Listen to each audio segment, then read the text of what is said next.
오늘도 기알기쌤이 강의하시는 면접 자료로 시작합니다. 여러분은 수험생 입장에서 내가 지금 면접 본다 이렇게 생각하고 들어주시면 좋겠습니다. 오늘의 주제는 이 방파제 형식 그리고 연약 집안 적용성에 대한 질문입니다. 자, 그럼 면접 시뮬레이션 바로 시작합니다. 네, 방파제의 주요 형식 세 가지, 여기에 대한 각각의 특징을 한번 설명해 보십시오. 그리고 만약 연약 집안인 경우에 적용할 수 있는 방파제 형식은 또 어떤 것이 있는지 이어서 설명해 주시면 되겠습니다. 답변 드리겠습니다. 방파제는 항만이나 어항 이런 수역을 파랑으로부터 안전하게 보호하기 위해서 설치하는 중요한 외곽 시설물입니다. 먼저 방파제의 주요 형식 세 가지와 그 특징에 대해서 답변 드리겠습니다. 첫 번째 형식은 경사제입니다. 이건 이제 사석이나 여러 종류의 콘크리트 블록 이런 것들을 비탈면 형태로 쌓아서 만드는 구조입니다. 장점이라고 하면 시공이 비교적 용이하고 또 파랑 에너지를 솟아시키는 효과가 우수하다는 점입니다. 하지만 단점으로는 구조물 폭이 좀 넓어서 넓은 설치 면적이 필요하고요. 또 파랑에 의해서 피복제가 유실될 수 있어서 지속적인 유지보수 비용이 발생할 수 있다는 점입니다. 두 번째 형식은 직립제입니다. 주로 이제 콘크리트 케이슨이나 아니면 강널 말뚝, 그러니까 강관 셀 같은 걸 이용해서 수직 벽체를 형성하는 구조입니다. 장점은 설치 폭이 좁아도 높은 안정성을 확보할 수 있고 또 항만 내 정운 수역 확보에 좀 유리합니다. 그러나 단점으로는 파랑 반사율이 좀 높아서 항 입구 같은 데서는 선박 항행에 영향을 줄 수 있고요. 또 기초 지반 조건이 안정성에 큰 영향을 미치기 때문에 보통은 양호한 지반에 주로 적용되는 편입니다. 세 번째 형식은 혼성제입니다. 이건 하부에는 경사제 기초를 두고 그 상부에는 직립 구조물을 설치하는, 그러니까 경사제와 직립제를 조합한 그런 형식입니다. 두 형식의 장점을 취할 수 있다는 장점이 있습니다.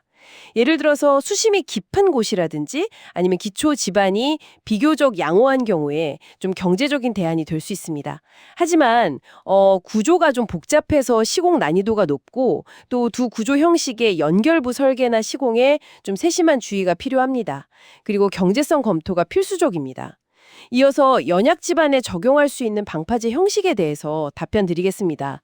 직립제는 앞서 말씀드린 대로 기초 집안 조건이 상당히 중요합니다. 그래서 치마량이 크거나 지지력이 부족한 연약 집안에는 적용하기가 좀 불리한 경우가 많습니다. 기초 집안 개량이 아마 필수적일 수 있습니다. 반면에 경사제는 구조물 하중이 넓은 기초 면적에 분산돼서 전달되니까요. 단위 면적당 작용하는 하중이 작아서 연약 집안에서도 상대적으로 유리하게 적용될 수 있습니다. 물론 연약 집안의 특성을 충분히 고려한 안정성 검토와 설계가 필요합니다. 혼성제의 경우는 하부 기초 형식이나 상부 직립 구조물의 규모, 그리고 설계 방식에 따라서 연약 집안 적용 가능성이 달라집니다. 하부 기초를 연약 집안 처리를 포함해서 충분히 안전적으로 설계한다면 적용 가능할 수도 있겠습니다만 면밀한 기술적 검토와 경제성 분석이 꼭 선행되어야 합니다. 따라서 방파제 형식 선정 시에는 대상 해역의 파랑 특성, 수심, 그리고 무엇보다 기초 집안 조건을 종합적으로 평가해서 가장 안전하고 경제적인 형식을 선정하는 것이 중요하다고 생각합니다. 이상입니다. 네. 그렇다면 연약 집안의 경사제를 적용할 때 말이죠. 설계 및 시공 단계에서 특별히 좀 주의 깊게 고려해야 할 사항은 무엇이라고 생각하십니까? 네, 연약 집안의 경사제를 적용할 경우에는 가장 중요한 것은 역시 기초 집안의 안정성 확보입니다. 구체적으로 말씀드리면 첫째는 과도한 침하, 그리고 부등 침하 관리가 중요합니다. 이걸 위해서 필요하다면 연약 집안 개량 공법, 예를 들어 샌드 드레인이나 PVD 공법 같은 것들의 적용을 검토하고 시공 중이나 완공 후의 침하량을 계측해서 관리해야 합니다. 둘째는 활동 파괴에 대한 안정성 검토가 이게 필수적입니다.